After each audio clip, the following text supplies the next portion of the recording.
नवरात्रात जप कोणता करायचा? आम्ही तर गुरु मंत्रच घेतलेला नाहीये आणि गुरुच केलेला नाहीये. मग खूप मोठी विडंबना आहे, परंतु आम्हाला माता जगदंबेची सेवा मात्र मनापासून करायची. चला जाणून घेऊया अहिल्यानगर काळमाता तुळजाभवानी देवस्थान पोखर्डीवरनं सर्वप्रथम जप स्थिती कशी असावी ते सांगतो.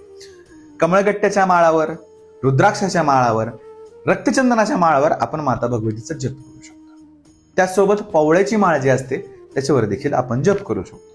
जपाची स्थिती कशी असावी? जप करताना मन एकाग्र, चित्त शांत आणि स्थिर असलं पाहिजे. स्नान शुद्ध शुचिभूत होऊन जर खाली बसता येत नसेल तर खुर्चीवर देखील आपण बसून जप करू शकतो. ही जी माळ आहे हा त्याचा गुरुमणी असतो, मेरुमणी असतो. या मण्यावरती जेव्हा आपण पुन्हा जप करून इथं येतो, असं जप करत जेव्हा इथं येतो तर हा मणी जो आहे तो ओलांडायचा नाही, माळ फिरवायची आणि जिथून जप चालू केलं तिथून जप चालू करायचा. मग जप कोणता असावा? सर्व मंगल मांगल्ये शिवे सर्वार्थ साधिके शरण्ये त्र्यंबके गौरी नारायण नमोस्तुते. हा पहिला जप. दुसरा श्री अंब जगदंब, श्री अंब जगदंब हे देखील करू शकतो. जय शक्ती जय जय महाकाली, जय शक्ती जय जय महाकाली.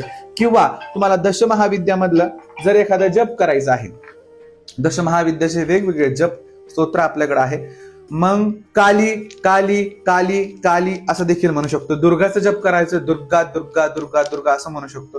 किंवा सर्वात सोपा जो जप आहे माता भगवतीचा, तो ऐंचा उच्चारण जो आहे तो आपण करू शकतो. किंवा क्लीमचं उच्चारण जो आहे तो क्लीम क्लीम क्लीम क्लीम क्लीम क्लीम क्लीम या मंत्राचा उच्चार देखील आपण करू शकतो. अशा पद्धतीने जप करा. माता भगवतीलाच गुरुस्थानी माना आणि एखाद्या व्यक्तीची मनात प्रतिमा असेल की त्याला गुरु करावा, त्या गुरुकडनं अवश्य गुरु दीक्षा घ्या. ओमकार.